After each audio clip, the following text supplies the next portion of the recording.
Hello అండి, అందరికీ welcome back to కొత్త రుచులు. ఈరోజు మన వీడియోలో ఒక మంచి టేస్టీ కేక్ రెసిపీ చూద్దామండి. ఎలాంటి ఓవెన్లు బీటర్లు అక్కర్లేదండి. అన్నీ ఇంట్లో ఉన్న వాటితోటి చాలా ఈజీగా ఈ కేక్ని మనం ప్రిపేర్ చేసుకోవచ్చు. మైదా పంచదార వాడకుండా అన్నీ ఇంట్లో ఉన్న వాటితోటి హెల్దీగా ఈ వీడియోలో చూపిస్తున్నట్లుగా కేక్ అనేది సాఫ్ట్గా మాయిశ్చర్గా రావాలి అంటే ఈ వీడియోలో చూపించినట్లుగా ఫుల్ వీడియోని చూడండి. అలాగే ఇందులో చెప్పిన టిప్స్ అండ్ ట్రిక్స్ పాటిస్తే మీకు కూడా కేక్ అనేది ఇలా మాయిశ్చర్గా వీడియోలో చూపిస్తున్నట్లుగా సాఫ్ట్గా వస్తుందండి.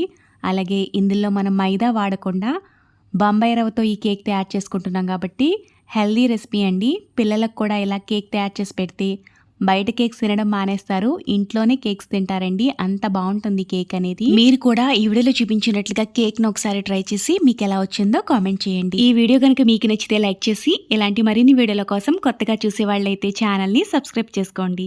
కేక్ తయారు చేసుకోవడానికి ముందుగా గిన్నె తీసుకుని ఇందులోకి ఒక కప్పు నిండుగా సుజీ రవ్వను తీసుకోవాలండి. అదే మనం ఉప్మా చేసుకుంటాం కదా ఆ నూక.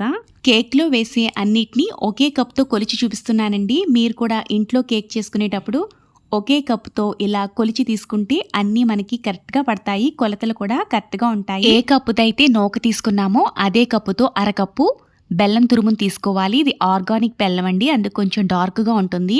మీరు బెల్లం ప్లేస్లో పంచదారను కూడా వేసుకోవచ్చు. పావు కప్పు నెయ్యి వేస్తున్నాను. మీరు నెయ్యి ప్లేస్లో బటర్ అయినా ఆయిల్ అయినా వేసుకోవచ్చండి. ఆయిల్ వేస్తే కనుక ఫ్లేవర్లెస్ ఆయిల్ వేసుకోవాలండి.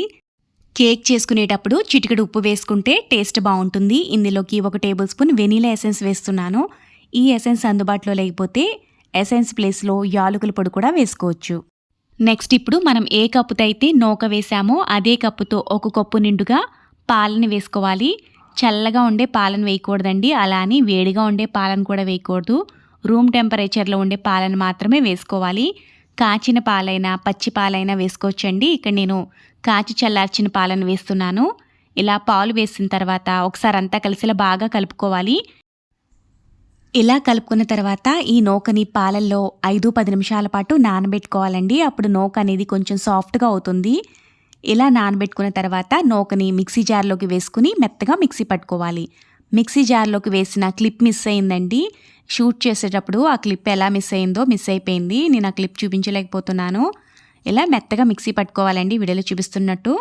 ఫైనల్గా కేక్ బ్యాటర్ అనేది వీడియోలో చూపిస్తున్నట్లుగా ఎలా ఉండాలి. మీకు కొంచెం లూజ్గా అనిపిస్తే కొద్దిగా నీళ్లు వేసుకోవచ్చు. అలాగే కొంచెం గట్టిగా అనిపిస్తే 1-2 టేబుల్ స్పూన్ల వరకు గోధుమ పిండిని వేసుకుని కూడా కలుపుకోవచ్చు. కానీ మనం తీసుకునే కొలతల ప్రకారం అయితే ఇలా కరెక్ట్గా సరిపోతుంది, ఏమీ వేయక్కర్లేదు.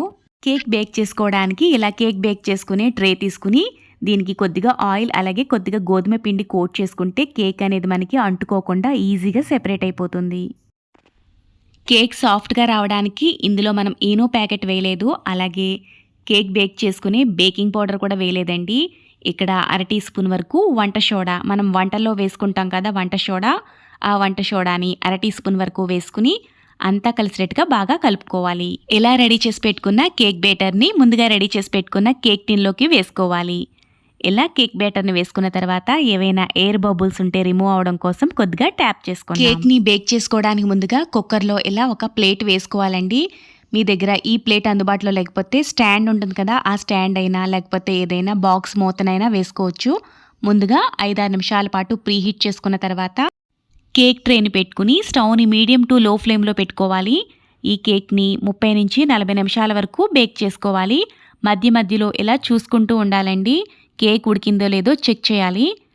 ఒకసారి నైఫ్ తీసుకుని ఇలా గుచ్చుకొని చూసుకుంటే మనకి ఉడికిందో లేదో తెలుస్తుంది. ఇక్కడ కేక్ అనేది మనకి చక్కగా బేక్ అయిపోయింది. నైఫ్కి అసలు ఏమీ అంటుకోలేదు. అందులోనే అలాగే వదిలేస్తే కేక్ మాడినట్టు అయిపోతుంది. వెంటనే బయట తీసేసుకోవాలి.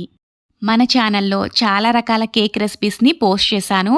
చాలామంది ఒక డౌట్ అడుగుతున్నారండి. అదేంటంటే కేక్ బేక్ చేసుకున్న తర్వాత కుక్కర్లో ఇక్కడ ఇసుక కానీ ఉప్పు కానీ ఇవేమీ వేయలేదు, కుక్కర్ పాడైపోయింది అని అంటున్నారు. కాదండి, కుక్కర్ అసలు ఏమీ పాడవదు. చూసారు కదా, మన కుక్కర్ అయితే నీట్గానే ఉంది. ఎలా బేక్ చేసుకున్నా సరే కేక్ అనేది మనకి పర్ఫెక్ట్గా బేక్ అవుతుంది. కుక్కర్ కూడా అసలు పాడవదండి, చక్కగా ఉంటుంది.